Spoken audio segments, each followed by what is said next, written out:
So this is our final session for the term. It's a plenary discussion, and the presenters are you. I'm merely the respondent, so I'm here, as you will remember, to respond to any questions that you have, either about things we've said or things we've not said. The you here is you sitting here, and electronic you. And I don't know if there have been any messages that have been sent electronically, but why don't we start with the people in the room? We can spend as much or as little time on this as you like. Yes, please. It would be all right if I asked you a question about Shakespeare and his sources? You can ask anything. I'll see if I can answer. When Shakespeare was writing his plays, he used many various sources for his stories. What I'm wondering is, of all the sources that he used, why didn't he ever use the Bible? Well, he paraphrases the Bible all the time. I mean, why does he not write any biblical plays? Maybe my colleagues here can remind me of plays in the period that do have a biblical focus. I can't think of many. Well, no, particularly because it was against the law, for one thing, right? And it would have been considered passé coming off of the miracle and mystery plays. But Shakespeare does actually quote really extensively 3 separate Bibles, and you can even see the progression in what Bible he's reading at the time as to from what sources he's pulling from, whether it was the Geneva Bible, the Bishop's Bible, etc. Right, so the Bible that we think of as the great Renaissance achievement, the King James Bible, of course, isn't translated till 1611. So it's too late for Shakespeare to be using it. So he's using other biblical translations.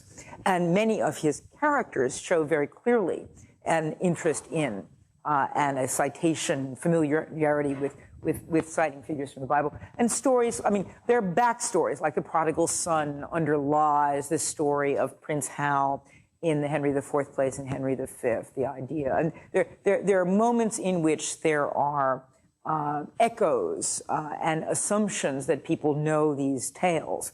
But as Mel points out, in part we're dealing with a theater that is commercial and separated from the church, which is now the churches, of course, where there's no longer the one Catholic Church. Now we're in the post Henry VIII period, in which these are highly contested issues, and insofar as there are biblical echoes, there are echoes in the language of spoken by characters rather than in the specific named characters in the plots. Nothing in the story themselves. There's such a wealth of story in the Bible. Why he never chose like this, like say the Well, as I say, neither do any of his contemporaries. This is not being done in the period. It's very, you know, we may think of this as a perfectly natural kind of story to tell, but in fact, any interpretation of the Bible here runs the risk of offense, runs the risk of incorrectness. Things are changing very rapidly. But it's not only Shakespeare. It's no playwrights in this period are doing this. In the previous centuries, that's what the drama is. I mean, in the miracle plays and the morality plays of the 14th century are plays that reenact the scenes from the Bible and interpret them in various ways. But this is what's happening here is a breaking away from this narrative, and also we're in the period broadly known as the humanist period that we talked about before, in which the rediscovery of the classics is major.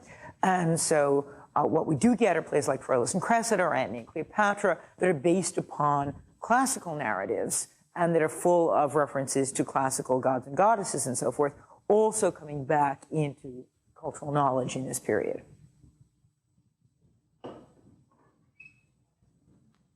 Hi, I was thinking about early in Shakespeare's career, he was working under Elizabeth, and then there's a break and he's working under James. How did that kind of regime change? There were 2 very specifically different personalities. What kinds of influences do you think that might have had on him? Was he changing direction to be under James, or were things changing very much, and what carried through and what didn't? What kind of break may there have been? It's a big question, and it's an interesting historical question, because the period that we're talking about has gone under lots of different names in the last century. Elizabethan drama, it was once all called Elizabethan drama, even through 1645, way after the death of Elizabeth, as if, and the Elizabethan stage and so forth. The early modern period is what it's often called now. The question of the Elizabeth's effects and James's effects has been discussed by lots of different critics. When we say that Shakespeare is writing under these monarchs, what we really mean is that he's living in an England in which these are the monarchs on the throne. King James, remember, he is at least the nominal patron of his company, the King's Men, during the time that we're discussing for these later plays.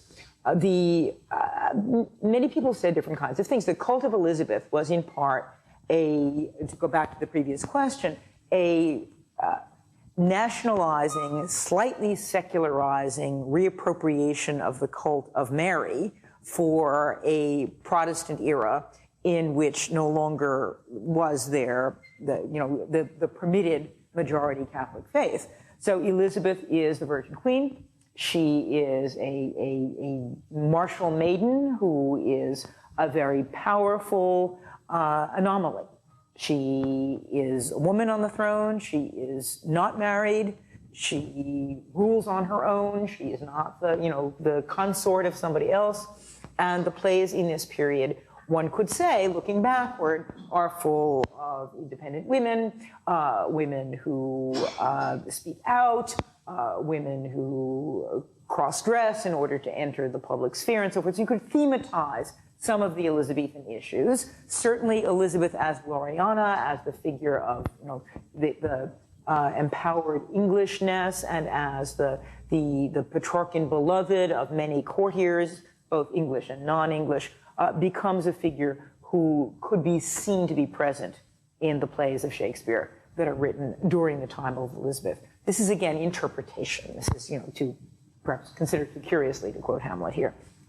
Under James, what we know is that James was interested in music and dance, that the masks in these plays would have appealed to his taste, to the taste of his family, that he was interested in witchcraft, that he wrote about the power of the king, and that all of these issues could be found to be thematized in the later plays, the plays that we are looking at.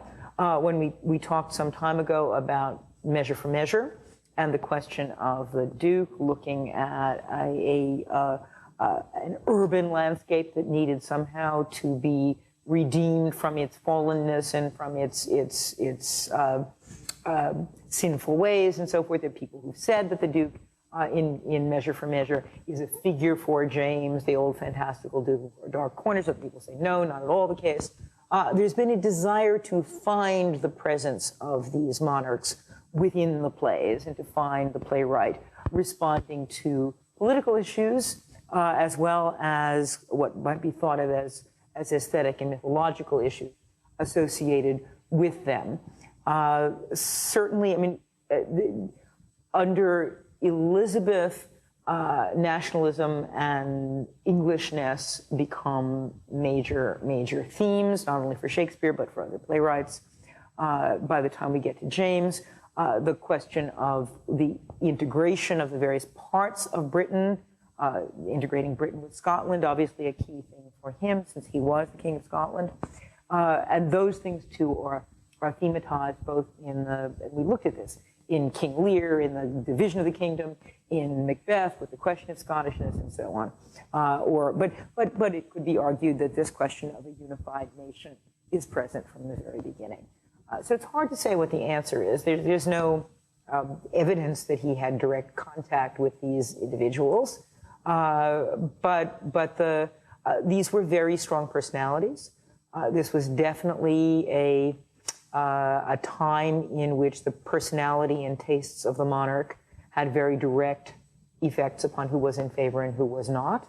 The famous, perhaps apocryphal story about the revival of Richard II, the play in which the just deposition of an unfit monarch was revived toward the end of Queen Elizabeth's life, and she is said, again, this is the apocryphal quotation, I am Richard II, know ye not that? In other words, I understand that this play is being performed so as to get the people in the spirit to depose me. Whether or not this is true, the anecdote itself tells us something about the sense in which the theater was thought to be in a kind of dialogue or conversation with political events. And the late plays that this is the last thing I'll say about this, the late plays that we talked about the last several weeks, which are, among other things, about dynastic continuity, about the royal family, about the marriage of the daughter, and about the survival of the son.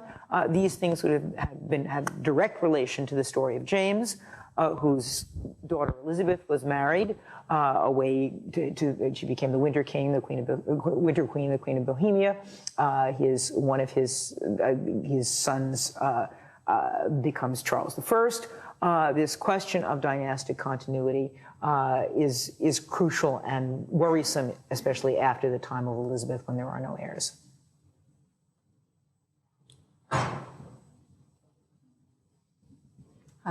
I just keep getting back to the question after reading these plays in sequence each week. It's hard for me to understand how one man, maybe with some help from others, wrote this. And I'm just wondering what history says above and beyond that. I don't know how to answer your question. So far as we know, someone called William Shakespeare, or maybe Francis Bacon, or maybe the Earl of Oxford, or maybe Queen Elizabeth, or who knows, or who cares, wrote most or all of these plays. There's a picture of some guy in the folio. We take that to be Shakespeare. Lots of people in his time period are writing knowledgeably about him. It's not as if people in the time period are saying, who is this mystery person? There are anecdotes about the person Shakespeare. I agree with you. The plays are a stupendous achievement. So let us rejoice. What can we say? There's no, if there's a mystery here, it's not one that I can solve. That seems to me to be, as we've discussed, a tremendous thematic consistency among the plays that we've looked at. But of course, we're at the end of this receiving line, where Shakespeare's been read by a lot of other people before us. Certainly, this playwright has had an enormous effect upon other writers. And so we recognize in him things that we have also seen rewritten in other authors. But about how there came to be someone who wrote these plays, as I say, let's just relax and enjoy it. I just wanted to ask you about a term. Yes. Unaccommodated man. Yes. In Lear. How do you understand that? Unaccommodated man. Good question. Okay. So unaccommodated, not furnished with wealth, worldly pleasures, comfort.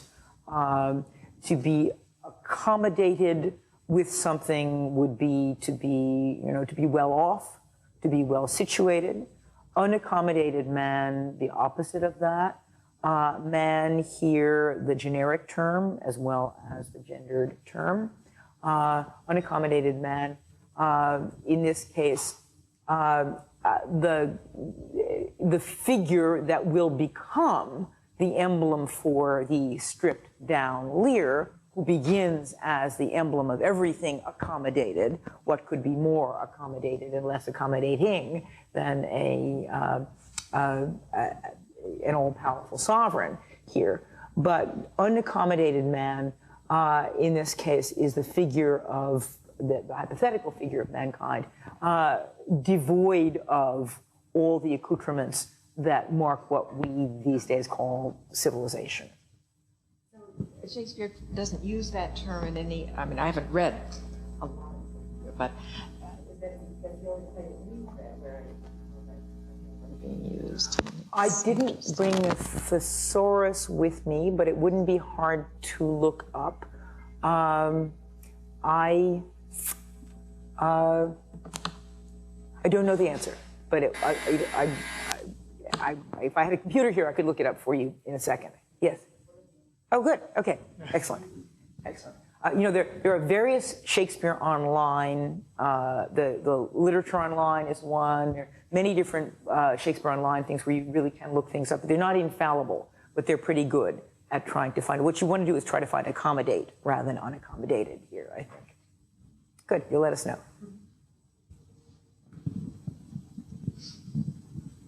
This is related to an earlier question about the later plays, and this course obviously is focusing on the later plays, and I'm curious as to what you find most interesting about how his work evolves as the plays get later. Are there certain patterns that you and other scholars see, and particularly what are the things that change about his work that interest you the most? Well, it's complicated because some things seem to change in a way that we would call an evolution of types or issues, and at other times they seem to change, and this also reflects upon earlier questions, according to public taste, or what is interesting to audiences, or what perhaps has been overdone and is going to be done in a slightly different way. So I have always taught these plays chronologically or thematically, not generically. That is, I don't teach histories, tragedies, comedies, romances, because for me what is most interesting is the way in which bits of comedy show up in the history plays, or bits of tragedy show up in the comedies, or ways in which these emergent genres intersect one another and play off against one another within the plays. So that it's slightly artificial, obviously, to look at the plays as evolving. And let us imagine a scholar 100 years from now who discovers that the chronology that I'm using is completely false, and that, in fact, the plays have a very different sequence from the sequence that we think they have. This is not so ludicrous. There have been other historical revisions that have made people rethink the structure. I did mention to you at the very early point in the semester, I think, that there were scholars at the end of the last century who clearly thought that the plays that we've looked at most recently, the late romances, were the sign of Shakespeare and his dotage. He was bored, he didn't know how to write anymore, couldn't create characters, he'd lost it, he really should go back to Stratford. That's not my view. But I'm interested in that. I'm interested in the taste that produces that view, and what it is about these plays that are sort of like fairy tales and sort of like myths that struck some readers at the end of the 19th and early 20th centuries as somehow not the real Shakespeare, or not Shakespeare at the height of his powers. So I'm interested in how things come in and out of fashion.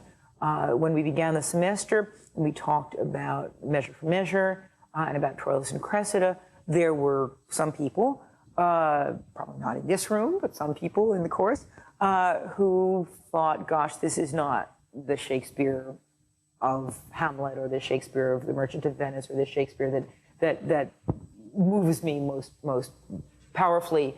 I don't even really recognize this as Shakespeare. And so it's especially interesting to me to try to go back and reinsert those plays, which are very famous and very accomplished plays, and certainly by Shakespeare, whoever it was, back into the thematics of the plays. I'm interested in the way in which history and tragedy are in constant dialogue with one another in these plays. I'm interested in, let us say, the impasse that the plays, I was going to say the playwright, but I'm nervous about that the plays seem to reach with regard to the relationship between those two. Go back and you look at the title pages of some of the plays that we've looked at. Some will call them tragedies and some will call them histories, and in the quarto and in the folio. And for me, the romance form is in a way an attempt to overgo or to resolve these questions of history and tragedy, neither of which seem to be soluble.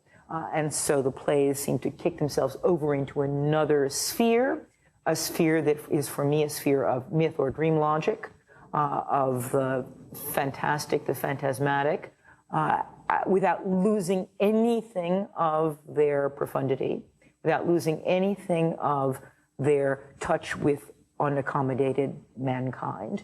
but to try to resolve these issues or express them in a different sphere, in a sphere that has more to do with the power of language, that has more to do with the power of drama, the power of poetry, with how story can, remember how we talked about at the end of every tragedy, at the end of every play, they all say, let's go off and talk about this again.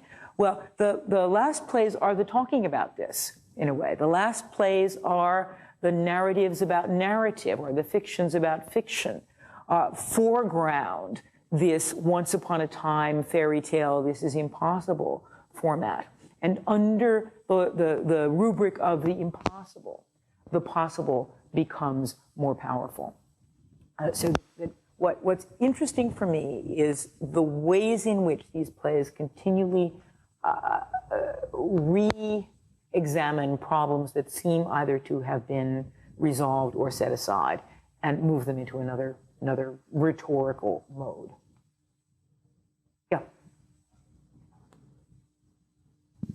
In the context of resolving problems in the later plays, which are posed in the earlier plays, there's a line in the Tempest, and I wasn't here for the Tempest lecture, so I apologize if this is ground you've gone over, but towards the end of the Tempest, when Prospero is going to free everybody from the illusions that he's created, he says something like, and they will become themselves.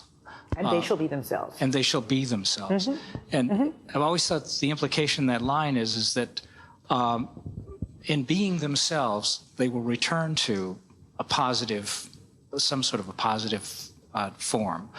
And I'm wondering, you were talking about unaccommodated man. I'm wondering if there's a parallel between unaccommodated man and becoming oneself. That's a great question, John. I would put, and they shall be themselves, in a list that would include, for example, Iago's I am not what I am,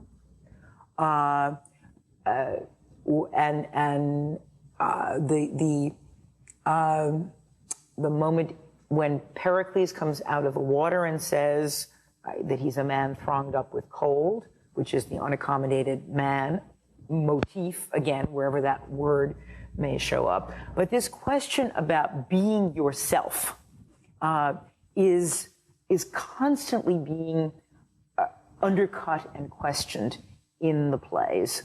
And it's undercut and questioned from at least two different points of view. One is the fact that these are plays, that every actor who says, I am not what I am, is simply saying the truth because he's an actor, and an actor is not what he is, but is something else. But at the same time, this is the great, again, humanist moment in which this concept of subjectivity or selfhood is under reinvention, examination, query, and so forth.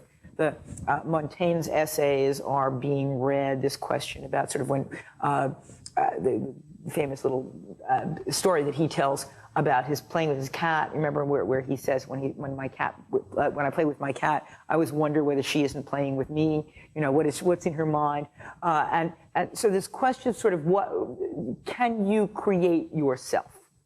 Are you self-made? Not in the 19th century financial sense, although that's very much in people's minds. You remember the moment at the end of Winter's Tale that I did mention to you guys, where the clown says, we are now all gentlemen born, where gentlemen and gentlemen born are for him the same thing. So you can reinvent your own history. You can create your own genealogy, as James had to do, but as almost all the kings in the history plays do, in fact, and keep changing their names and their surnames. And they shall be themselves means, on the one hand, that they can be restored to what they were, this charm all break, this, trying to think what the middle of the line is, and they shall be themselves. But to be yourself is almost impossible for any major character in these plays. That they're constantly coming up against the when this is not Lear. Who is it who can tell me who I am? Every single one of these, now that Antony is Antony again, I will be Cleopatra. Every single one of these plays has a moment, this is I, Hamlet the Dane, in which people seem to reclaim themselves or rename themselves or find themselves when they have been lost. And it's characteristic of how brilliantly these plays are made, that these characters that you're describing are actually not ones that we have any real contact with. They're the mariners and the people caught. This is the Stefano and Trinculo, I think, caught in the mud, so that they're frozen against themselves. But the idea of being yourself is an almost impossible ideal within these plays, at the same time that it is the only ideal. And the very easy bromide to lose yourself in order to find yourself is something that every single major character in these plays somehow encounters. And they almost all either boast of or lament the fact that they are not themselves, that the Antony looking at the clouds, like Polonius looking at the clouds and saying, it's like water dissolving in water, I don't exist any longer. The impossibility of hanging on to some shape of yourself is one of the great anxieties of these plays. And one of the great, and this is the opposite, or when I say the opposite, I mean it's the twin opposite of that great humanist moment in Pico della Mirandola's essay on the dignity of man, the one that Hamlet paraphrases, in which he says, who can admire man, this our chameleon, where mankind is thought of as a chameleon who can turn himself into anything he wants to. And that's a figure that is picked up, for example, in Richard III and other plays. But the chameleon who can change his colors against whatever background, that image of mankind self-creating himself, or that image of the actor who would not admire this, our chameleon, says Pico, that's the opposite, that's the twin of this, I am so much a creature of my environment that I can't find myself. I am so much the effect of what's going on stage that I do not recognize myself as myself. Who is it who can tell me who I am? Or it always has to be someone else who does that.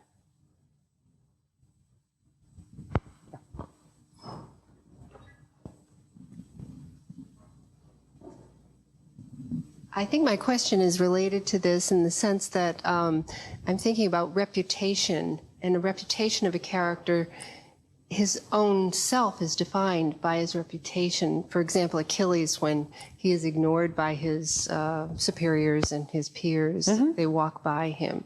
And he seems to feel as though his self is diminished because his reputation has been diminished. And I see that in the other plays as well, but I can't think of the examples right now. Well, Cassio is the chief example, I think, in Othello.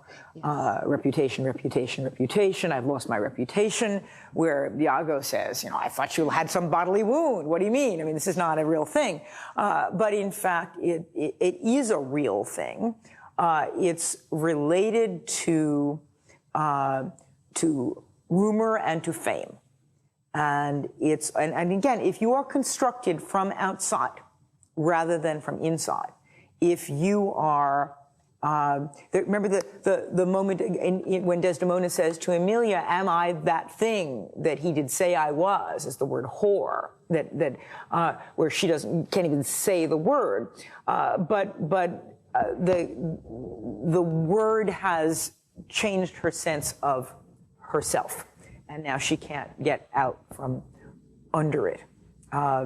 And the plays are very conscious of the degree to which history and theater and politics can make a self about you, which is quite different from the real self.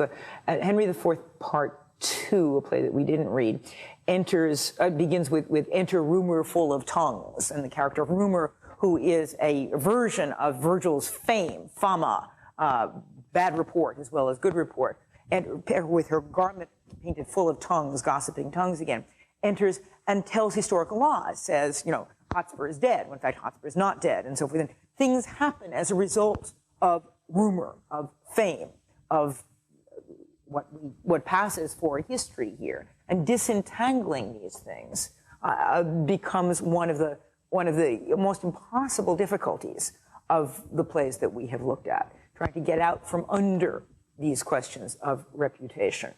And actors, too, the moment in Hamlet when people say, you know, be good at the actors, they are the abstract and brief chronicles of the time. They're the newspapers. They're the people who come and tell the stories about us, so you better be good to them. That when actors talk about reputation, we have that meta quality again of the story about the story about the story. And people are killed for reputation. I mean, the death of Hermione in The Winter's Tale, what kills her is the story. What kills her is her husband's loss of faith in her and his preference of a story to even the oracle. Yeah. I was kind of interesting to pick up on the actor part, because something that, you know, we obviously did not get into much in this class because we're doing literature, is theater, is playing, is performance. And I'm very interested as someone who, I'm not an actor, but I go to a lot of plays. So I'm really interested in a way, kind of coming back to the first question, who would have thought this many years later people would still be going to see these plays, reading them in a way you can understand. But the fact that they're still played, and that even with the language, increasing difficulty with the language probably, that they're still popular, and it fascinates me. I mean, I'm kind of interested in that trying to make that connection between the studying the literature, the themes, the thinking about things, and the experience of seeing a play, the experience of going to a play. Why is it more surprising to you that we would be seeing them than that we would be reading them? I think partly maybe the language, partly the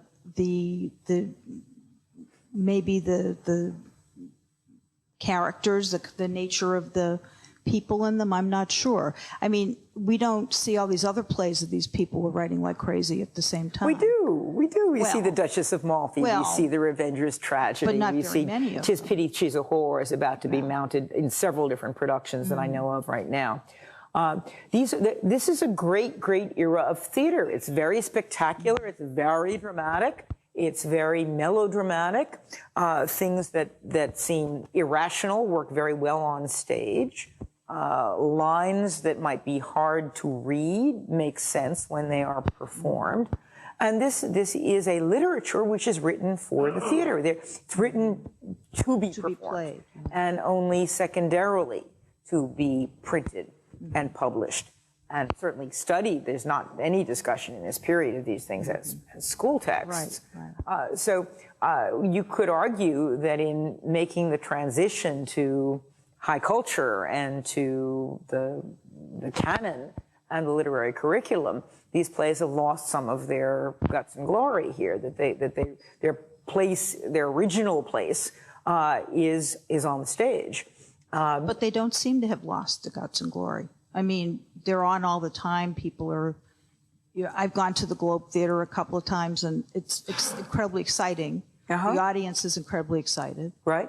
And I actually, I dug out an old videotape I had made of this Bravo program, I don't know, 10 years ago or something, when Peter Hall had done Cymbeline, Winter's Tale, and The Tempest at the National Theater all at the same time, which was kind of an insane idea, because he had the same actors in all three plays. And they had I rewatched this, I taped it a few years ago.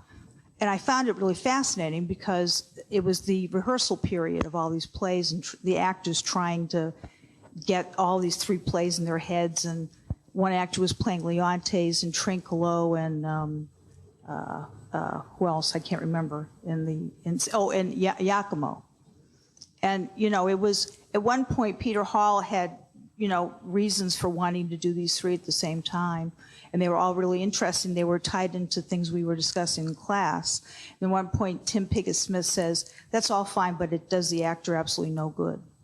So again, it was this I'm just kind of interested in the transition between the study and the richness and everything of it, and how that translates to production. I guess that's what I'm saying. Well, there was said to be a time. Let me put this in the hypothetical. There was said to be a time when actors were not interested in scholarship or in ideas about the plays, but in sort of, what is my character like, or give me some cues about whether this was ever really the case. It's hard for me to say.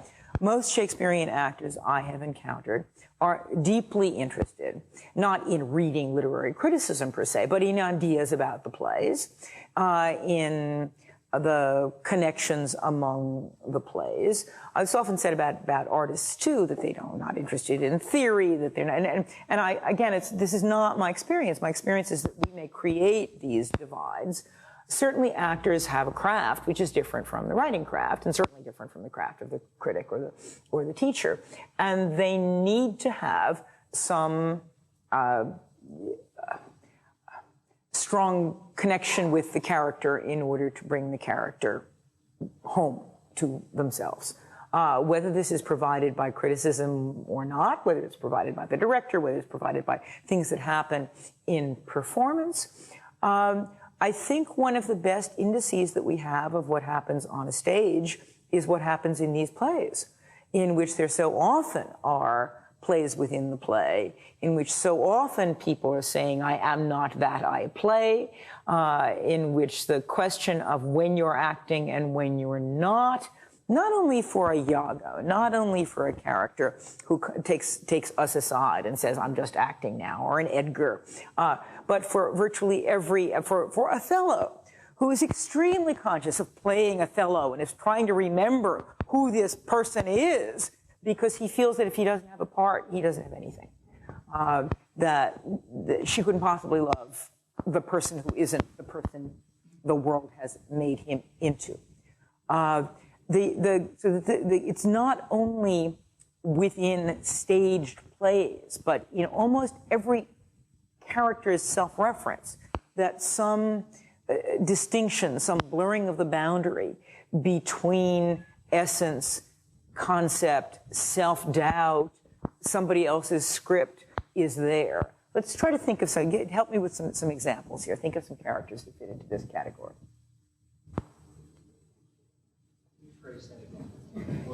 Characters where you can kind of see them wrestling with the persona that has been given to them, and participating in what might be thought of as an endless rehearsal of themselves.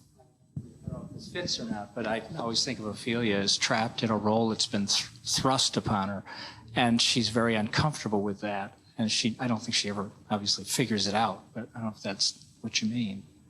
Well, Ophelia's a good example, but since we didn't read Hamlet, maybe but that's fine. It would probably be better for us to fix on an example of a character. Yes, right behind you, Mel.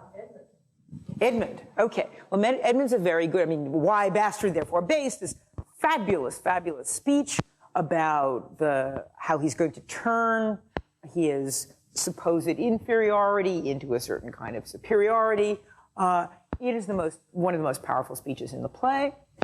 Certainly he is one of the most empowered characters in the play. And he's certainly just the way Edgar does. We have, in a way, Edgar and Edmund, both of them speaking to us about what they're planning to do and how they're planning to do it. And Edmund is, as we used to say, a playwright figure. He stages this scenario with the letter and with trying to fool Gloucester into thinking that Edgar is plotting against him and so forth. And then his courtship of the two women also is a power move, is a set of power moves. Yet Edmund was beloved, he says at the end, but it's really not about his being in love with or having desire for these women. It's about the way in which he can use his persona to achieve the kinds of things that he wants to achieve. And this is an actor-ish role. This is a role about the actor claiming center stage and making himself into an object of admiration and desire.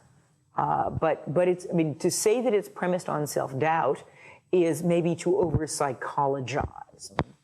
Everything's premised on self-doubt, but the question of, let's go all the way into psychology and call it overcompensation. Let's say that here's Edmund, who defines himself as the bastard brother, the bastard son, who is therefore going to toe the legitimate, as he says, who's going to defeat the concept of the legitimate brother. He's going to get rid of that word, fine word, legitimate. He's going to get rid of it completely and replace it, this Latinate word, legitimate, with the word base. And he's going to use his considerable rhetorical powers in order to defeat, for the moment at least, something as puny as genealogy, history, legitimacy, a father's love, and so forth. This is self-creation. It's self-creation based upon self-doubt, or it's self-creation around the edges of what he recognizes to be a kind of emptiness at the center.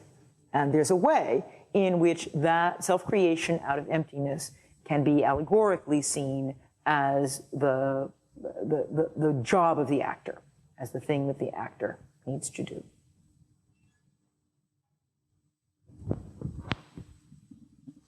Just really curious about this notion of characters knowing who they are or not knowing who they are.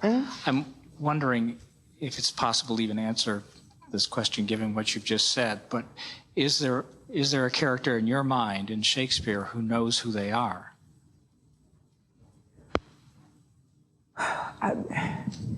There's a point in each play in which a character coincides with himself or herself.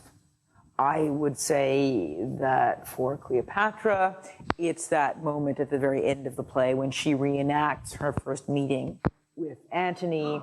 It's the suicide moment, which is also the moment of the recreating of that tremendous moment of love. It's often a recreating moment. It's often a retrieval moment. But that they coincide with themselves is, I mean, let's try to imagine that they are walking past themselves, and that every once in a while they become three-dimensional. They need to be severed from themselves. Let's think about King Lear. Where would be the moment for King Lear when he would coincide with himself? When he's finally holding Cordelia in the last scene. When he's holding her in his arms. When there is the reunion between that thing that he refused so frequently, from above and from below, in Act 1 and in Act 4. And when the reunion is the completely bitter reunion, because she's dead. I know when one is dead and when one lives, but that's, you could say that that's a moment in which he re-encounters himself. Yes? I was wondering, isn't that the moment in which each and every of us is being himself, like the very moment of your death, or the very moment before your death? Because all these characters seem to recognize themselves just in front of their death. Well, this is to make all the plays conform to the structure of the tragedies. And in a comedy or in a romance, I mean, let's take The Tempest. You could say that the moment of recognition for Prospero is the epilogue moment, that every third thought will be my grave. But I'd say no. I'd say it would be the conversation that he has with Ariel, in which Ariel says to him, you know, be merciful, and Prospero says to him, so are you, just a spirit, going to tell me how to be human? When you put that moment together with this thing of darkness, I acknowledge mine, his acknowledgement to Caliban, I would say that those are recognition moments for Prospero, much more profound than this kind of tacked on epilogue in which she's going to go off to die someplace. So I think it really depends. It's not that it's not universal, so to speak. And I don't think that it's only for tragic heroes or, central characters either, that there is this moment of achieved selfhood or recognition. We talked about this several times during the course of the term, about refinding yourself, about recognition, about cognizance, always having, being preceded by a certain moment of self-blindness.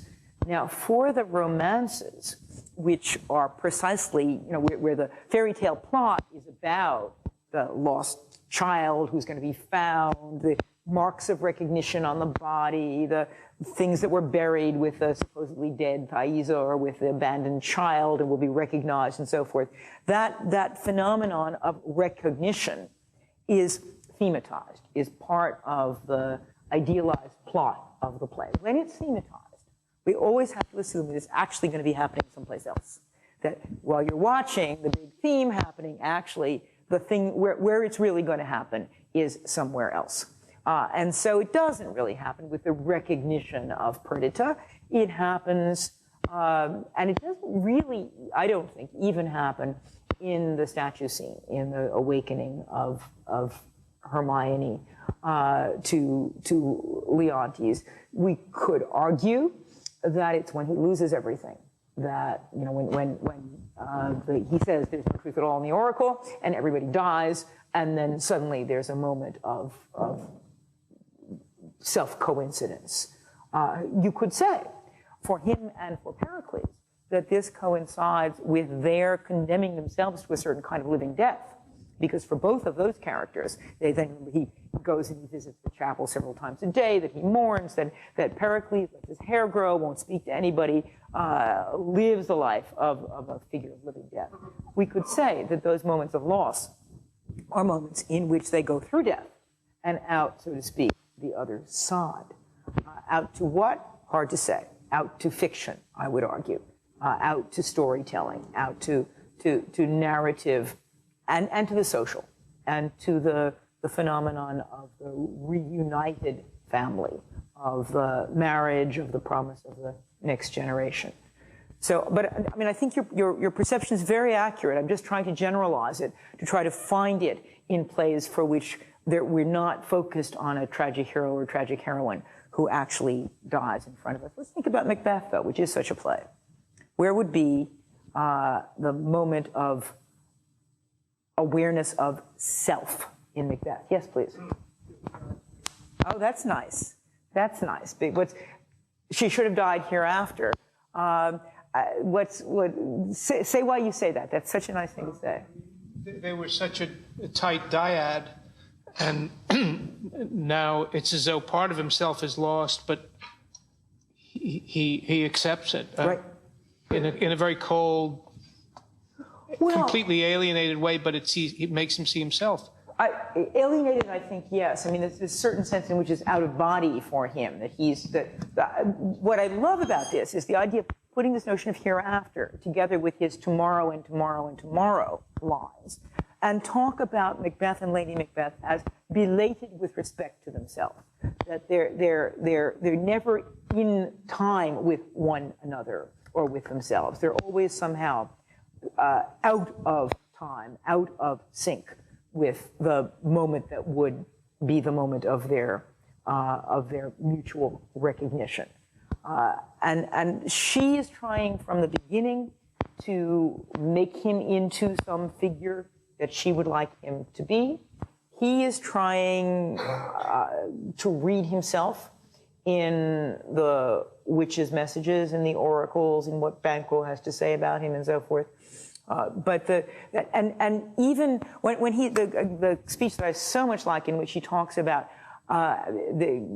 something shaking his, so shakes my single state of man, and all the repetition of the word double in that play speaks not only to the duality of Macbeth and Lady Macbeth, but also to the sense in which they are echoic figures for themselves. That they're not one. They don't reach that point of recognition. It's as if everything is slightly out of focus and you see everything double.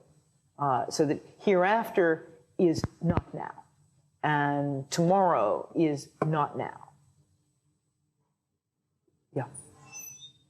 When you ask about Macbeth, I was thinking about, and I can only paraphrase it, there's a point at which he recognizes that he's waded so far into blood that it is easy to go forward as to go back. I'm in blood stepped in so far that returning were as tedious as go o'er. I love a moment of recognition. Well, it's anything could be. I think it's a moment in his case of anomie, of when we talked a little bit about the blankness with which he learns about the death of his wife.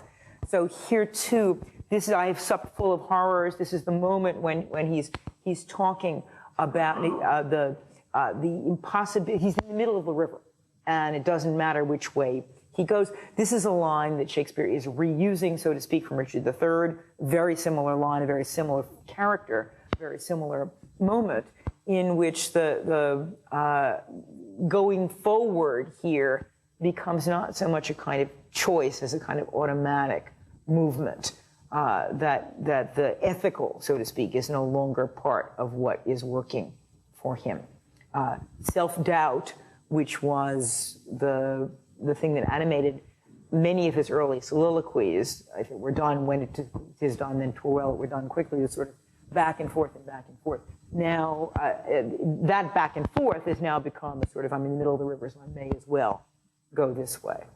But an argument could certainly be made for that as a kind of recognition. But what's being recognized in that case is a kind of, again, the emptiness rather than the coherence of persona. Can we go back to a comment you made about, which has started this, that in romance, the child is rediscovered. Mm-hmm. And so and then you said it's thematized, this notion of discovery or revelation is thematized. Right.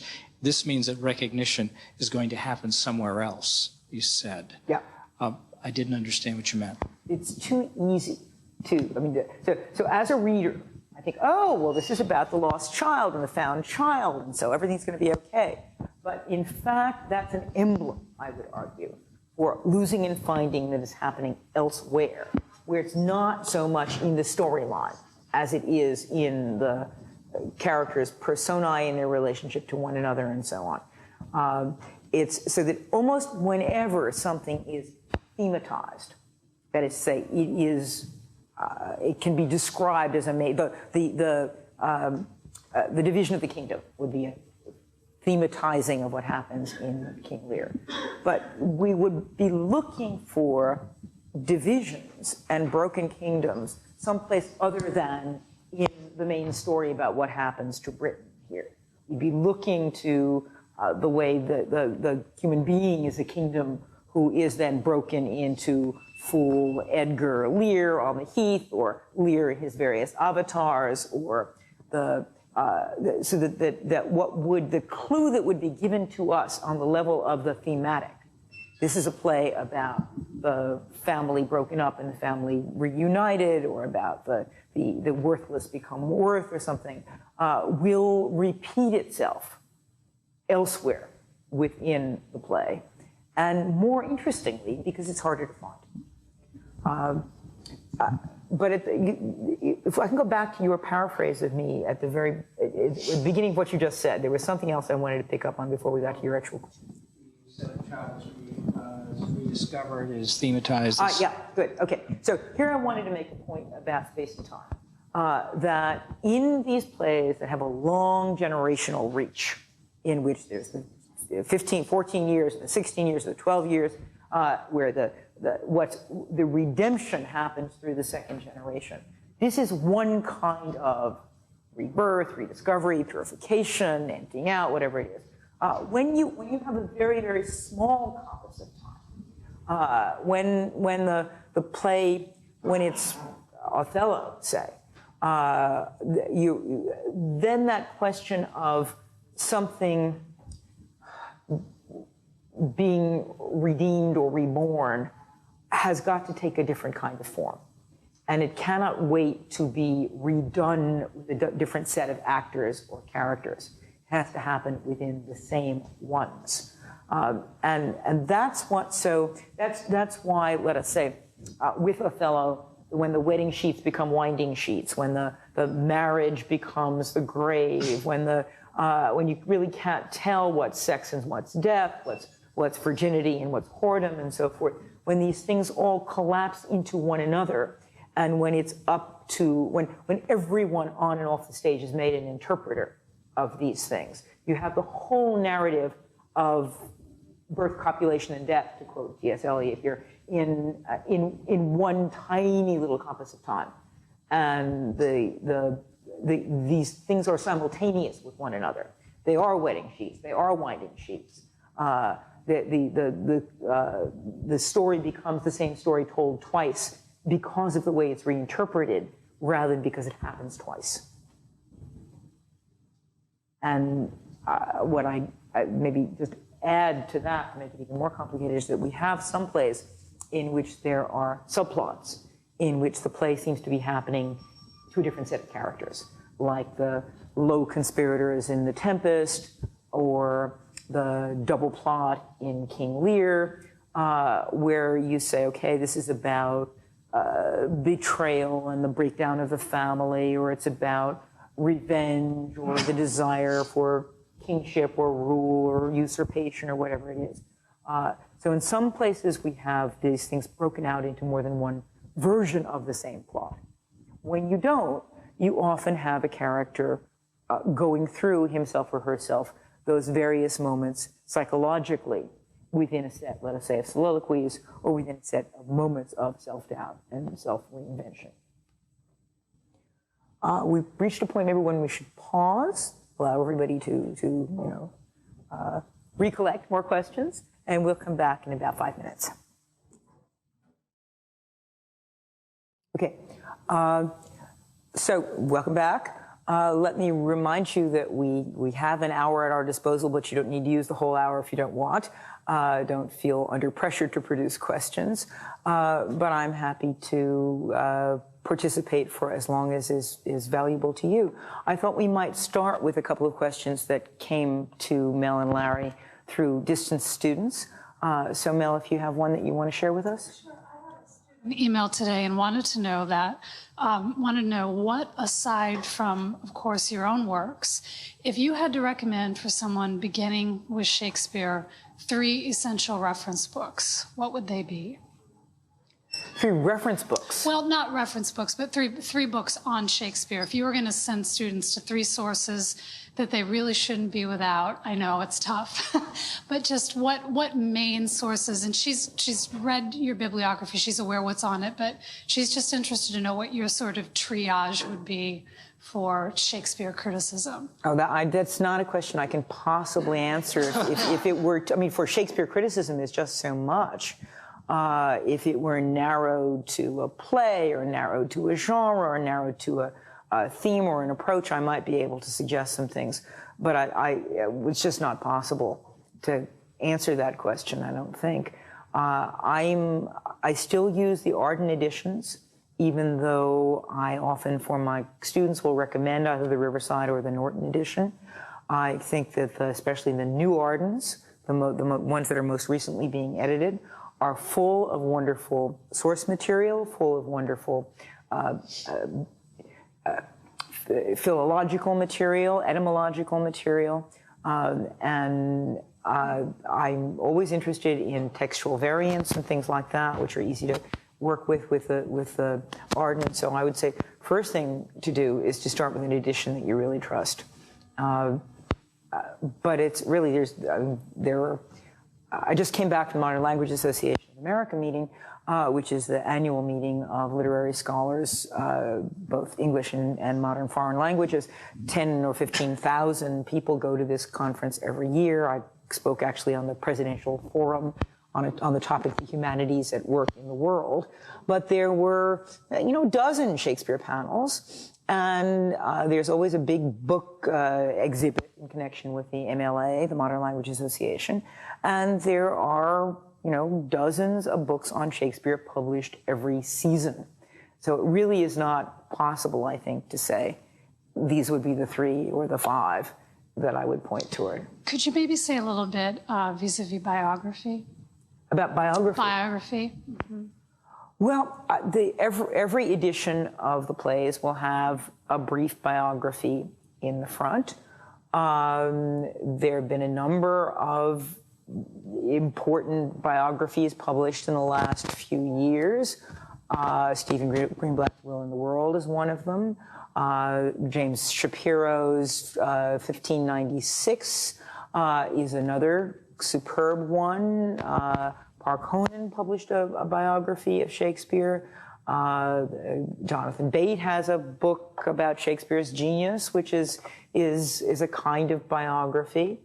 I want to say a word of caution here, if I can, because I myself, to me, what is interesting about Shakespeare is not whether or not the plays reflect something in the author's life, or even whether they reflect anything in the history of the time. I think it is useful to have these things as counterpoints. That it's interesting to know that King James wrote about witchcraft when you're reading Macbeth. But if King James had never written about witchcraft, I would still think Macbeth was a pretty good play. And it's not because it's connected to King James that it seems to me to be interesting, powerful, or a superb dramatic vehicle. So likewise with biographical information, the fact that Shakespeare was not a Frenchman is potentially of some interest. If we were to discover that the plays were actually written by someone who was French, that might change the way we looked at how French characters appear in the plays, for example. But again, it would not be, for me, determinative. There was a time many years ago when people overread the Shakespeare's will, which leaves in his will his second best bed to his wife, and they said, aha, this is really a sign of a bad marriage, and so all the unsatisfactory relationships between men and women in the plays must be somehow replays of Shakespeare's relationship with his wife, and he must have left Stratford and gone to London in order to flee this dominating woman. And again, A, probably not true, B, it's not about sex horror. It's not about Shakespeare's revulsion or over uxorious relationship to Anne Hathaway, that a figure like Goneril or a figure like Lady Macbeth or a figure like Volumnia becomes interesting to me. For me, these are not biographical questions. They're just not. I think that every writer, both writers of imaginative literature like plays and poems and novels, and writers of essays and of criticism, draws upon his or her own personal experiences, whether or not they ever say I in what they write. But every writer lies, and every writer misunderstands his or her own biographical information too.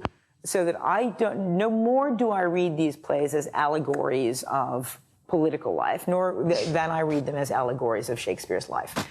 If that was the best that could be said about them, I think it would not be saying very much. And so for me, the biographical information is always interesting because all information is interesting.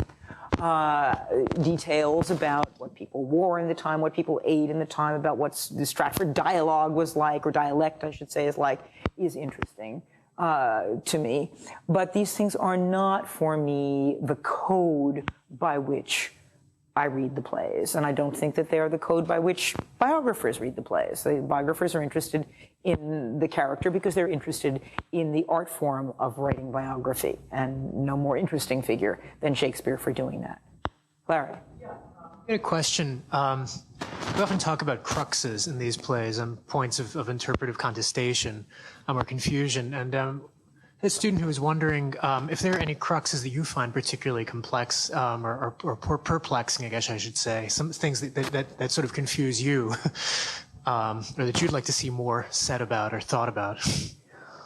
Well, I wrote a little essay in my book Quotation Marks, which I should say that I'm republishing all my Shakespeare essays in a book called Profiling Shakespeare, which is coming out with Routledge in March. So it's going to have all the Shakespeare essays that I've written, some pieces from Shakespeare's ghostwriters, the pieces that were collected in various other essay collections of mine, things that I put in Shakespeare Quarterly and so forth. So this is a piece you can find in my book, Quotation Marks, but you can also find it in Profiling Shakespeare when it comes out. And the essay is called MacGuffin Shakespeare. And it's about, it takes this notion of the MacGuffin from Hitchcock's filmmaking, the supposed object of the quest or beginning of the storyline. And it kind of tries to read this notion of the Shakespearean crux in this way, and to look at the way editors and critics have created cruxes for themselves by strong interpretation. So to me, again, what's interesting is this business about something being a crux, about because what is a crux? Crux is a cross. A crux is a place that marks the spot, a place that is the object of a kind of quest, a place that is something that might unravel or answer everything. And I think there are very few such things actually in Shakespeare. Many things that are called cruxes are either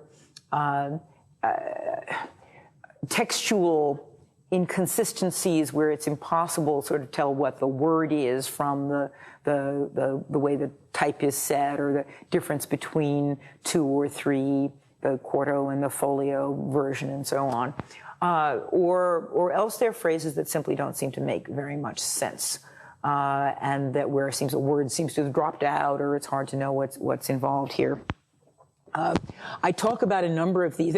They're kind of tedious to talk about, because what's interesting about them is what it is that various editors have done with them. I do talk about a bunch of them in that essay, and it took me some pages to do it because I had to quote long passages, and which there'd be an opacity in the text where the text couldn't, what was printed in the folio couldn't possibly make sense. And so editors get out their guesstimates and begin to try to figure out what's actually going on.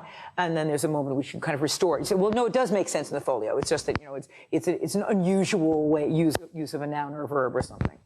Yes, Larry, did you have more? Sorry. What do you find to be the most exciting and interesting strands or movements in Shakespeare criticism? I know in a seminar I took with you a number of years ago, for instance, you said that you thought Shakespeare criticism was turning towards character criticism. Right. But I'm not sure if that's something that interests you personally, but I was wondering, whether what of these sort of emergent trends in Shakespeare studies interest you most? Okay. Well, so here's the story about the trajectory of literary criticism. Whatever is most out is about to come in. That's why I said to you some years ago that character criticism was surely about to have its day, because it was the thing that everybody just poo-pooed and said was so old-fashioned, and that no critic could possibly be interested in it. There was a time 25 years ago when everybody said that about editing, that editing was just kind of boring work that nobody who was really an interesting critic would possibly do. Then we embarked upon some 20 years of completely transgressive, exciting, fascinating editorial work that rediscovered things and that threw doubt upon what had been established processes of text collation and what were thought of as establishing the real text and so forth, so that there's a whole world of critical editing that has become deeply, deeply interesting. On that premise, I would say that there was also the moment of rediscovering history, when again history was the stuff that was in the footnotes, and that again boring people read history, and people were really interested in how poetry worked read the text, and then turned out that the footnotes were the real story, and so we had 20 years of historicism. And feminism, same way, that whatever was not being looked at became the thing then to look at. So what's not being looked at now? I think we're possibly in for a renewal of a certain kind of psychoanalytic reading under the name of affect, affect or emotion. There was a moment about in the last several years, maybe 10 years or so, in which Renaissance emotions were interestingly written about by people by historical critics who went back and said, well, we think that there are basic emotions like, love and rage and envy and so forth. But in fact, the Renaissance had very different notions about both the values of these emotions, different names for them. There were things that they thought of as emotions in the period that we don't even think of as emotions at all right now. And they went back and did a lot of interesting historical work on that. So, and it's not the historical work. I think it's the redeployment of some of those moments of affect within the plays that is actually going to be interestingly looked at right now. At this very moment, people are working on violence in the plays in interesting ways. And this partly influenced by, by Schmittian theories and by theories having to do with the Italian theorist Giorgio Agamben, who's interested in violence and the relationship of the term that he uses, taking it from Benjamin, called bare life. So there's a lot of work that's interesting there, but that's largely mapping philosophy onto the plays. And that's usually just the beginning of something that actually comes from within the plays. But again, it's always, this is part of what I was saying before about sort of when you see something thematized over here, it's actually going to be more interestingly played over here. So also, I think with Shakespeare criticism, that whatever has fallen into, oh, that stuff again, is actually going to become really interesting. And that may actually mean something, when I say affect and psychoanalysis, I'm really talking about a certain kind of close reading again. Yes.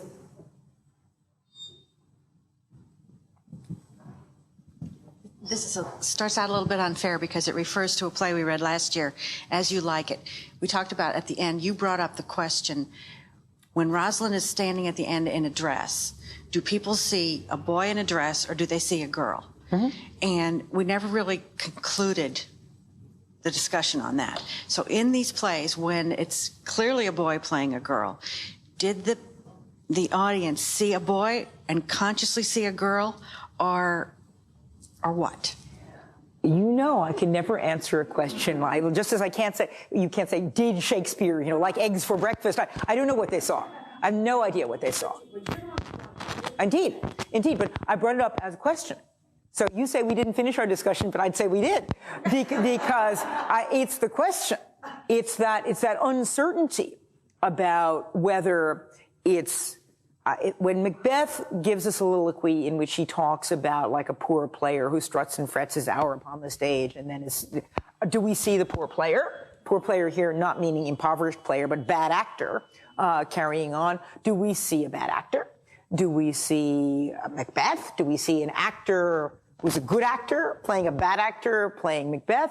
The answer to that isn't one of them, it's all of them. And it's all of them in a kind of, this is why theater functions. This is why theater is magical. This is why theater is not just the performance of words on the page.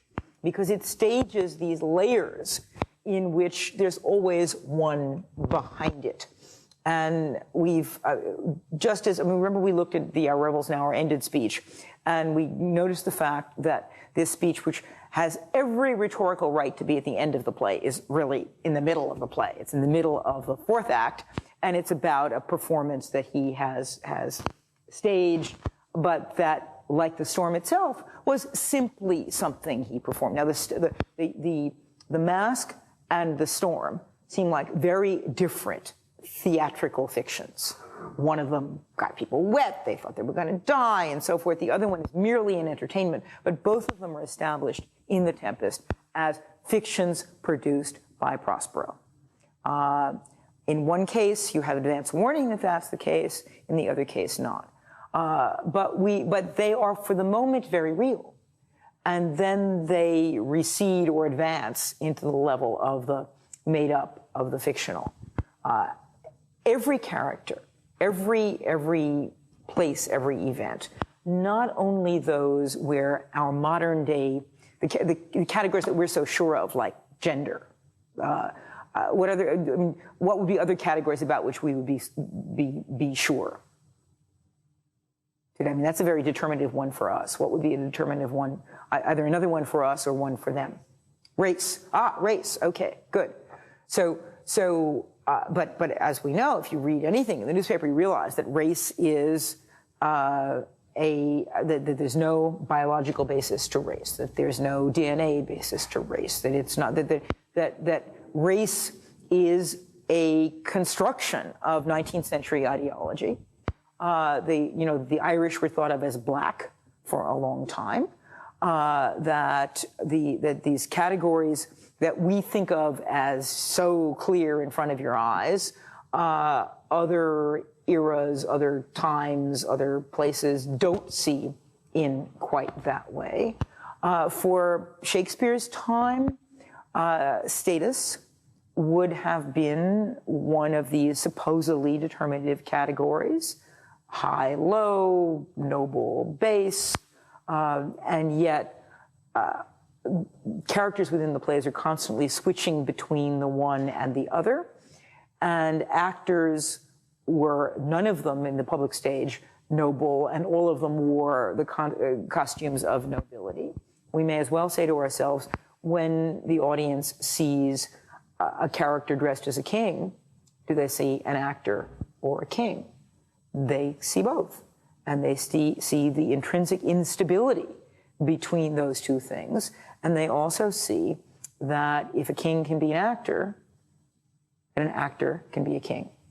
That the minute there's the possibility of a commutative equation, it can go both ways. It's really just stating the question, I think, in a different way. Are there any reasons that you could posit that, with, for instance, the question of gender, that we might have an explanation for why the people of that time period might have viewed it any differently than we do? Or can we assume that when we're sitting in the theater with a player in drag in front of us, or someone who's not in drag but we know to be playing the opposite gender, etc., do we go through the exact processes? Of course, you can't say for sure, but can you posit any reasons why it might have been a different process for them then as it is for us now?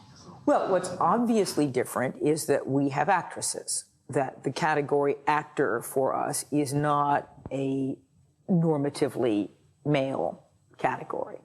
In fact, it is now, as you will have noticed, no longer the fashion to use the word actress, that we now, everybody's an actor, that we've gone back to this notion of rhetorical gender blindness rather than gendered differentiation. I'm waiting for the Oscars to do this, so that there's only, really, I mean, why should there be a best actor and a best actress rather than just a best actor? Well, the answer is just to multiply categories here. But there would be really no reason not to compare Glenn Close and Tom Cruise rather than Tom Cruise and Tom Hanks. I mean, it's well, compare. But again, you know, this is an artificial distinction that we haven't challenged, and that has, as so many of these things do, both an ideological and an economic base. Better to have more prizes, better to have more chances to get more prizes, and so forth. So that one clear difference would have been that they would have been very surprised indeed had Viola or Rosalind actually turned out to be a woman, because that would have been much more transgressive than they're actually turning out to be men dressed as women. So it's a question of sort of where is the transgression? And indeed, the transgression, in part for audiences in Shakespeare's time, was in the very theater itself. The theater was a place of impersonation, and this was a bad thing. It was a place of pretense. It was a place of class jumping. It was a place of potential blasphemy. There's a moment in the early 17th century when no longer can you say the name of God on the stage. So when King Lear swears by Apollo and so forth, it's not because he is thinking about classical gods, but because he can't swear by God, because it's against the law, it's against the rules, because theater is thought of as blasphemous. So we don't at all have that transgressive notion about theater right now. Even extremely edgy theater is still supported. I mean, we're not even in one of those culture wars moments in which anything happens on the stage offends government officials. I mean, there was an interesting moment about in the early 80s when suddenly the government came down hard on Tim Miller or on various performance artists for what they were doing on stage. It made theater dangerous again. It's hard to think about theater as being dangerous in quite this same way.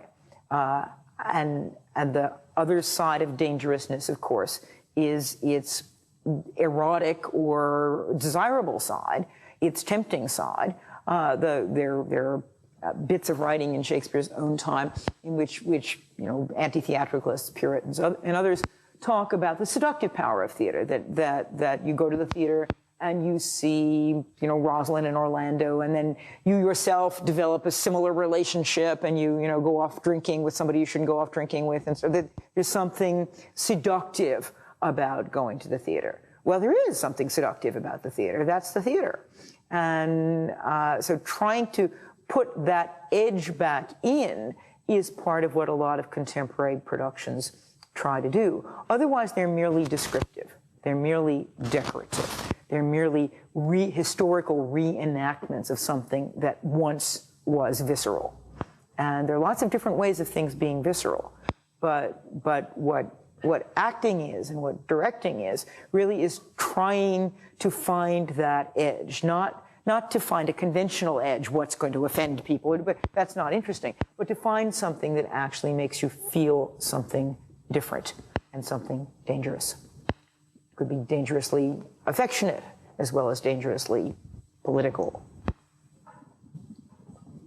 The business of actors acting, and that constant, what seems to me to be a continual reference in the plays about we're all in plays, we're all playing parts.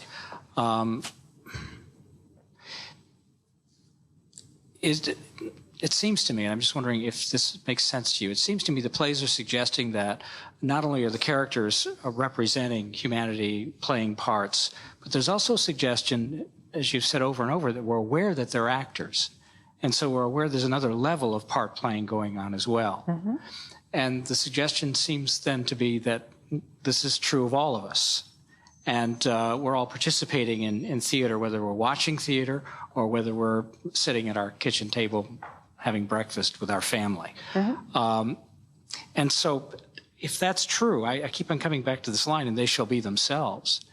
It seems to me like I really don't understand. It doesn't seem to me that the play can mean that. That given all of these references about the roles that we play, actors actually playing the role of actors on the stage, and all of this repetition of that theme, that the plays themselves are suggesting that there's a bottomless series of roles that we all play, and we can never know who we are. Well, remember that the line, that any line taken out of context in the plays is going to have a little bit more sententiousness than it might have when put back into context. The context of this line, they shall be themselves, it comes right up after, I think, this conversation with Ariel about feeling pity for Caliban and the low conspirators, and even though they threatened his life, that he would have some empathy for them were he to see them. So that the they shall be themselves really means, in the most literal way here, I think, the breaking of the spell. It doesn't have that ethical, humanistic value that for us, or if this were a house of worship rather than an academic establishment, the notion of being yourself in a positivistic way would necessarily carry. Themselves, in this case, could well mean their wicked old selves, too. The sense of self is not this sense of the plenitude of selfhood, as it is a release back into the personas that they are then occupying. Nonetheless, I think in quoting it slightly out of context, you indicate something extremely powerful about this line. Let's look at the difference between saying, they shall be themselves and I will be myself. Now that's something that Prince Hal says in Henry V. From this time forth, I will, my lord, be more myself. there's a reclaiming of himself because he has a public role to play. And his public role requires him to unify his behavior and his identity as Prince of Wales and rising king. So that self is in a way a publicly traded commodity here. It's something that is useful.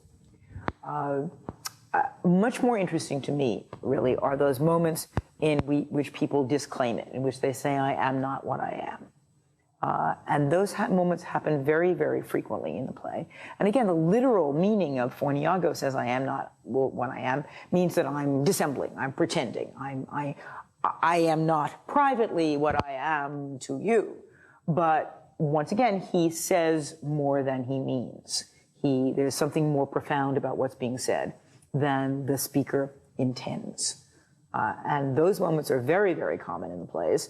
They are almost always, any wise fool, any clown, whether it's the clown in The Winter's Tale or the clowns in the early comedies, will speak more wisely than they are aware of, will say things that are Lucio or Thersites or other clown and rogue figures that we've looked at, will also say things that represent a certain philosophical depth of mind that we don't think that these characters actually contain. So that the line rises above the mouth of the character. And that's, yes, go ahead, please. I'm so fascinated to hear you talk about the uses of silence. Mm-hmm. And that, for a man who's a magician with words, when a character, I think you said at some point, when he denies humanity, right, he falls into silence, Iago. Yes. And when one transcends reality, you fall into silence. And it seems odd in a strange, how one would expect that here's an opportunity to use words, and instead he uses, which must be, could be so very dramatic, this silence, but it just fascinates me. I had never... Well, some of the instances you've given are very powerful ones. I remind us of another one, the moment in Coriolanus, where he holds the mother and son hold their hands. He holds her by the hand. Silence as the stage direction. Think of a painter working on a canvas and leaving some parts of the canvas bare. So you see the unaccommodated canvas. You see the thing itself. Silence is one of the most powerful tools that anyone working in language has. Shakespeare talks about it all the time. In Much Ado, there's a very bashful young woman, Hero, who cannot speak up when her lover professes his love for her, and somebody covers for her and says, silence is the perfectest herald of joy. She's, overcome. She can't, silence is the only possible way in which she can express the inexpressible. But in fact, her silence, like Cordelia's refusal to answer, becomes something that is misinterpreted, misunderstood, and becomes her downfall. There are many different ways, as you're suggesting, in which silence is used as a powerful tool within it. So think of silence as an aspect of speech, not as the other of speech, but as a certain kind of speaking. Mel? Yeah. Along with that, I wanted to say, too, how important it is to think of moments of silence within the poetry itself, not just when there are stage directions or an obvious place where no one's speaking, but before silence was brought up, I was already thinking about in terms of self-identification at the end of the Tempest, where Prospero has that incredible line where he speaks of owning Caliban, and there's actually enjambment there, and he says, this thing of darkness, I... Go to the next line, and then it's acknowledge mine, and you realize that he's speaking about Caliban. He thinks he's speaking about Caliban, but he really might be speaking about himself. To really listen to those moments of pause and silence in the syntax and the poetry. We've been working a lot on close reading, so I have to get my close reading bid in there. How frequently one sees that achieved theatrically? Well, you mean the use of enjambment? Or yes, enjambment and just all the time, I think, with good actors. Part of the problem is that Shakespeare is performed so frequently that sometimes it seems as if an eccentric reading is the only way to make a reading your own. So let's take this line. This thing of darkness, I acknowledge mine. So the Mel is pausing at the end of the blank verse line, where some other people might say, this thing of darkness, I acknowledge mine. I mean, it would be a more prosified way of reading it, but a more typical way of reading it. But what would be other ways of inflecting those words so as to make them mean something different? Supposing you inflected the first word. This thing of darkness, I acknowledge mine. It's perfectly compatible with the words on the page. It would suggest that there are other things of darkness that the speaker is not acknowledging as his own. This thing of darkness, I acknowledge mine. There would be ways of inflecting the lines or the words. I mean, it's not as if there's just two ways. There's lots of ways of reading these lines. And any one of them could be the crux or the core of an interpretation. So that if taking Mel's reading of this line, you wanted to try to develop a relationship between the Prospero character and the Caliban character, you could do it in costume. You could do it in a certain kind of imitative way of Caliban carrying himself. You could make it so that Caliban looked like the bastard child of Prospero, whom only Prospero does not recognize. You could take this acknowledgement to be a very literal, not a metaphorical acknowledgement. I mean, who knows? You could do any number of kinds of things here. But any good actor, like any good reader, reads slowly and looks at every single value of a line. Let's take another line. Take another line of a verse. Somebody want to suggest one?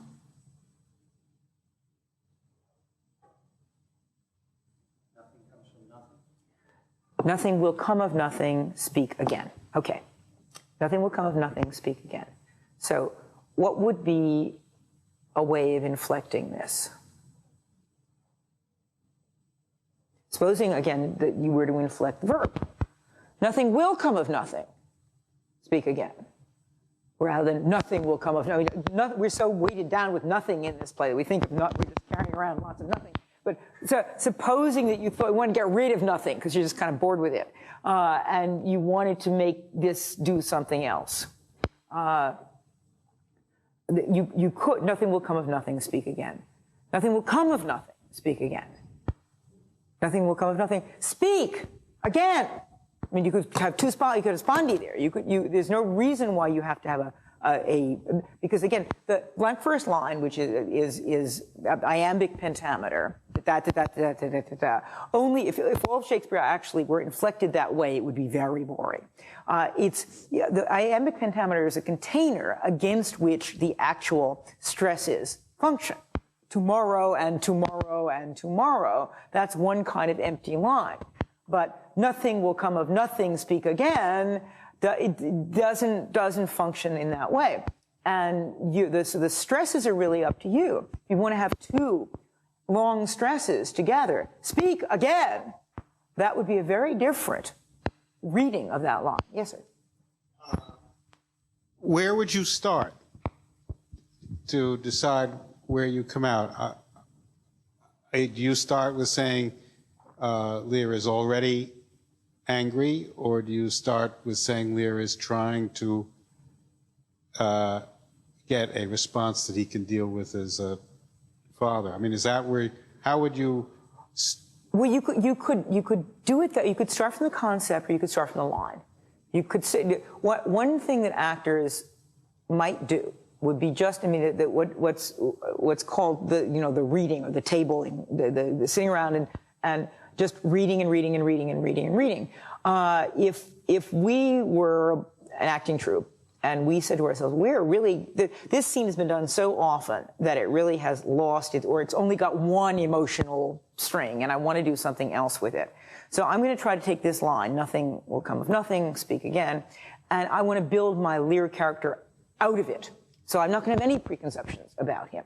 So what would be different ways that this line could be spoken I mean, let's imagine that nothing will come of nothing is a cliche, which it probably is in the period.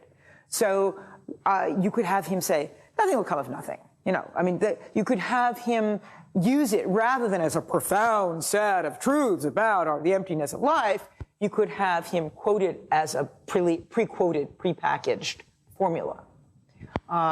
And that would be a different way. So then he would become more scholarly or more, I mean, there would depend upon what you wanted, whether you're going to let the line create the character or whether you're going to impress upon the lines your notion of that. I'm going to make King Lear into a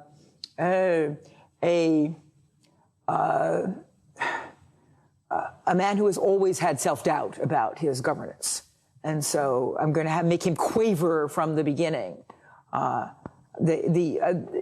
could do it either way. It's not that the line has always got to create the character. For me, it tends to do so because for me, there is nothing but lines. There are no characters. The characters, again, there's no, you have the list of roles at the beginning of the play. But again, very often, if you look at the disputed editions, the rival editions of King Lear, you'll find that some lines are given to Albany in one play and to Edgar in another play and so forth. So what happens to your notion about Albany or Edgar if you see that last speech, that the oldest half-born most speech is actually Albany's speech and not Edgar's speech? Doesn't this change your notion of both Albany and Edgar? So for me, Hamlet is words, King Lear is words, Rosalind is words, and for me, if I were directing the play and I had the time to do it, I would want the characters to emerge out of a reading of the language. But it's not, I mean, people do it in all different ways. And sometimes, I mean, a high concept performance might go in and say, well, okay, this is really going to be about Victorian fathers and Victorian daughters. And so I'm going to do my King Lear as if it was Thomas Hardy, and it's going to be, you know, the heavy father and that's going to be, and I'm going to do it in Victorian dress, and that's how I'm going to, and so everything within the text is going to try to approximate that notion that the father is in charge of the daughter's life, and the erring daughter is the daughter who's thought of as sexually aberrant as well as everything else. I'm not sure that answers your question. Well, no, I'll follow up. When Please. you go to a production, have you done anything ahead of time? I mean, are you taking it as a clean slate, or have you, do you attempt to understand, I mean, something that's serious like the ART, where they play it for a while and there's a lot talked about. Do you go having listened to them as to what they think they're doing? Do you read a review? I mean, I as a don't theater goer, avoid reviews, and so therefore I read them. I read 2 newspapers every day. I read, you know, so I live in a world in which there are reviews of books and reviews of performances before there are performances. Again, sometimes I will go to a performance or a film or something like that because I've read a review. With Shakespeare, I'm much less likely to read the reviews, I think, just because I feel comfortable with the text. But, I mean, as often I go to the theater and I think, well, gee, the reviewer saw something I didn't see, or the reviewer had an idée fixe himself or herself and was only looking at one set of things. Do I require it? Do I depend upon it? Would I be happier without it? I'm not quite sure I understand the question. well, maybe it's, do you, if you have a choice, do you go with it as a blank slate and say, let me see whether I can ascertain what they were up to? Well, when I go to see a new play, for example, I very often have no idea what, I mean, I buy a ticket, I go to see a play. I haven't read a review, because for one thing, I like the surprise. And I like the pleasure, I like theater. I like drama, but I also like theater. Theater is being in the moment, not, always already knowing and thinking, oh, we're just at the point where they're going to break up, or where the catastrophe is about to happen. No, but I was thinking Shakespeare. When you take on a Shakespeare performance, are you going, you approach it saying, let me see how they're going to handle this? I mean, remember that for better or for worse, I'm a professional. So I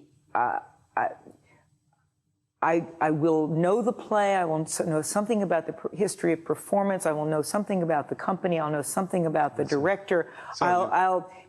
Which is why some very close friends of mine who are very, very distinguished Shakespeareans hate to go to see Shakespeare, because it's work.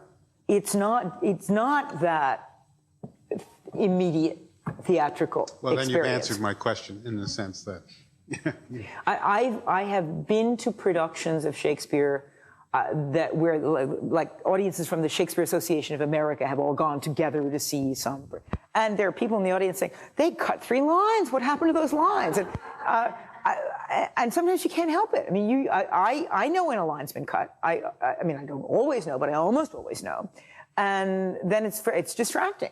It's distracting because it's actually, I'm not in the moment. I'm actually thinking about, and I'll give you a concrete example of this. In the 2 films of Henry V, the Brana Henry V and the Olivier Henry V, the Crispin Crispian, famous Crispin Crispian speech about gentlemen in England all abed will count themselves distressed that they weren't here. There's the Olivier film cuts the phrase that says, were he ne'er so vile, this day will gentle his condition. In other words, people of low birth become ennobled by fighting on this egalitarian battle for Britain. The Brana film restores the ere so vile, gentle his condition line.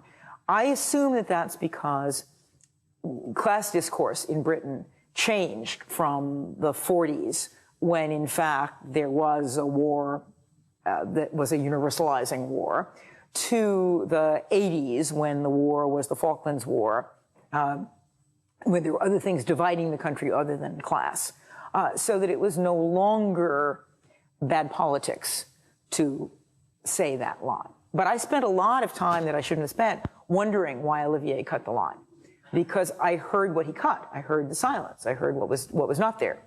And that's in a way debilitating for having the experience of the play itself. But that's any professional of any kind will have that second thought moment, that not being in the moment. It doesn't spoil it, it just makes it a different experience. Let's not end on professionalism. That would be very depressing. Let's have at least one more question, please. One of the things I'm particularly struck by in reading some plays I hadn't read before was the pattern of husbands' obsession with the infidelity of their wives. Mm-hmm.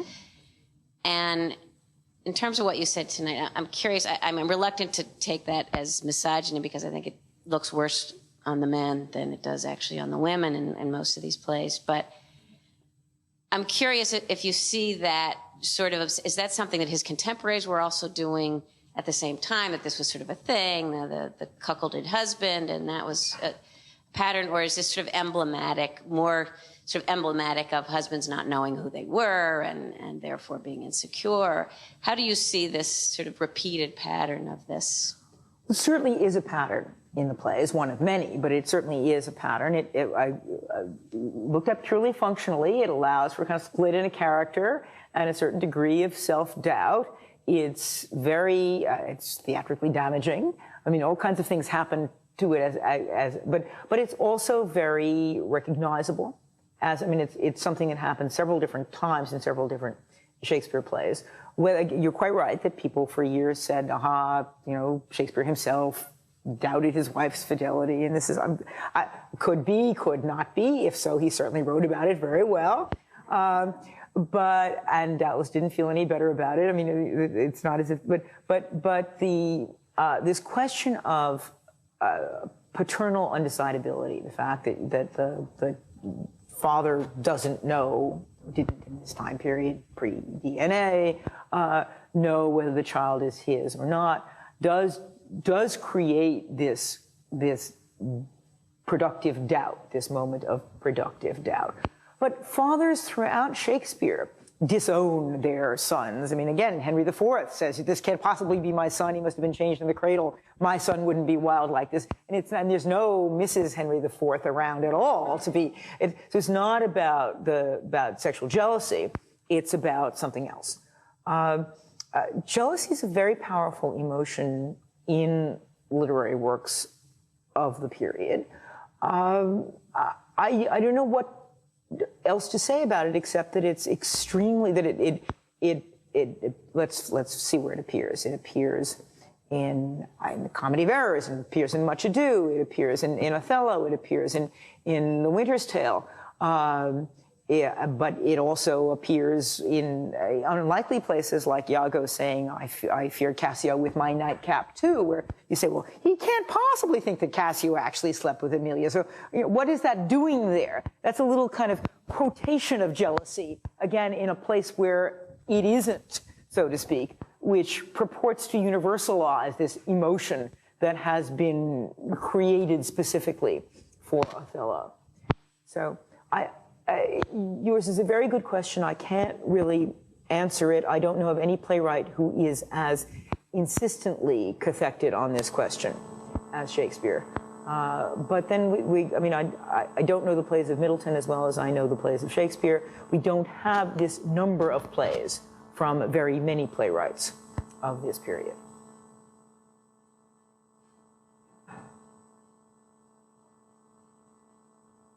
Last gasp. The plays of Shakespeare are constantly being rewritten because they're constantly being reperformed, they're constantly being reread, they're constantly being re-edited. They're being put into fruitful other combinations with other plays, as we've just done the jealousy plays. We could do a whole course on jealousy in and beyond Shakespeare.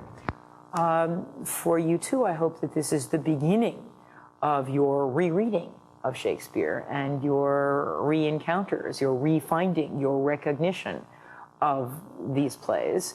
What I can tell you, speaking not as a professional but as a devoted amateur of Shakespeare, is that these lines and characters and figures stay with you, that they will turn up in unexpected places very powerfully, and that whether or not this was your first course in Shakespeare, I hope very much that it won't be your last. Have a good winter, a good spring, and I hope to see you again.